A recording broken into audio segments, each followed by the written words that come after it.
الله الرحمن الرحيم. والصلاة والسلام على رسول الله وعلى آله وصحبه أجمعين.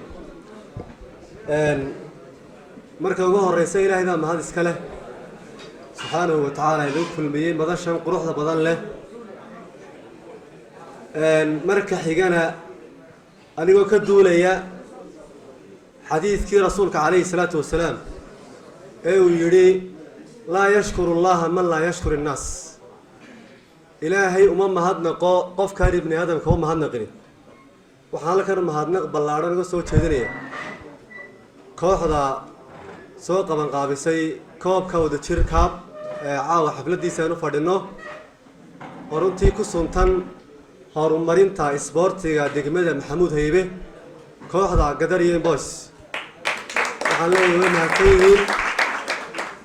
waxa kale oo kan lagu mahadnaqayaa oo bogaadinaya oo hambalyeynaya si niyada kooxda ku guuleysta koobka kooxda Sky oo leeyahay horumarka iyo guusha aad gaadheen mid ka ballaaran baan insha Allah idin rajaynayaa. qodobka labaad ee baraarujinaya wuxuu yahay kulli madasha dhalinyar baa iskugu timi intaanan kelmadda dhalinyarta odhanin waxaan u mahadnaqayaa iyagana madaxda kala gedisan ee nagala jooga wasaaradda ciyaaraha oo ugu horeeya agaasime Cabdirashiid Caydiid oo runtii wax qabad ku suntan. waxaa kaloo u mahadnaqayaa bahaweynta kale ee xiriirka Maxamed Yuusuf saaxiibka Maxamed Yuusuf gudoomiyaha waxa weeye kooxaha siida iyo biidaba qaabilsan wakiilka gobolka Marood Sheekh Cabdullaahi Shiine oo barnaamijka xiriirinaya Mahdi Jawaase dhammaantood waa mahadsantiin baan leeyahay sabab soo qayb gashay xafladda quruxda badan leh. dhalinyarta hal kelmad baan odhan lahaa kulli isboortiga sida loogu talagalay dhammaantiin waa ka wada ereysantiin oo waa garanaysaa isboortiga waxa lagu talagalay in laga dhuunto amba laga baydho balwadaha kala gedisan. balwadaha marka la leeyahay waxa qalbigiina ku soo dhacda uun qaadka iyo sigaarka iyo wixii la halmaala laakiin waxa jirta balwad taa ka sii khatar badan waa balwadda hablaha amba silada oo dhalinyartu siday u badan yihiin la odhan karo way ku lug leeyihiin.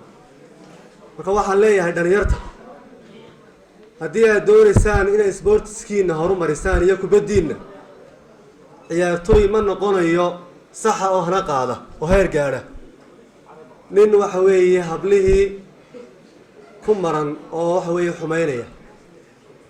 waynu ognahay dhalinyar bay wada nahay shahwad bay wada leenahay laakiin waxaa la doonayaa shahwadda in la xakameeyo.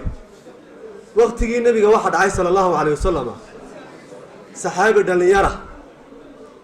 dhalinyara baa nabiga u yimi wuxuu yiri yaa rasuulallah waxaan ahay saxaabi dhalinyara shahwadda igu badan isma xakameyn karaayo waxaan doonayaa in aniga hablaha la igu fasaxo askaxoodaan gure. saxaabiga waa saxaabi dhalinyara xadiiskana Bukhari iyo Muslim baa warinaya.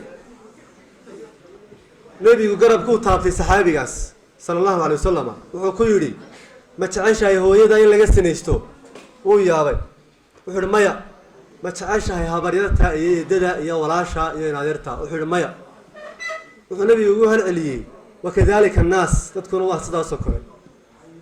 ciyaartooyga markuu alamitaynayay ka muuqataa inuu barnaamijka ku jiray kale oo kooxaha kulli macallimiintu way garan karaan ciyaartooygu waa awood beelaya kolba uu dhacaya kolba uu siibanaya garoonka weyn markuu galno way ka muuqanaysaa sida awadeed waana xumaan lahayn laga reebay xumaanta laga waantoobo. waxa kale ku daraya ku soo gaabanaya hadalkayga dhalinyaradu waa inay ka waantoobaan aflagaadada diinta sida aflagaadada Ilaahay loo geysanayo iyo Nabi Maxamed alayhi salaatu wasalaam iyo diinta. garoonka marka la soo galo waa aragteen in kastoo garsoorayaashu aanay ogolaanin in diinta la aflagaadeeyo haddana marka garsooraha ay ka dhuuntaan waxa jira ciyaartooyda qaarkood oo marka la yar riixo amba lagu qaldamo Nabi Maxamed aflagaadeeya. innal ladina yu'duna Allah wa rasuulahu ulaa'ika la'anahumullah. kuwa Ilaahay iyo rasuulkiisa aflagaadeynaya dhibaya Ilaahay baa nacdalaya sida Ilaahay Quraan ku sheegay aad baa u mahadsantihiin waxaa la yidhi goor gaaban ereygeedna gaaban dhammaantu waa mahadsantihiin shukran lakum wa jazaakum allahu khayra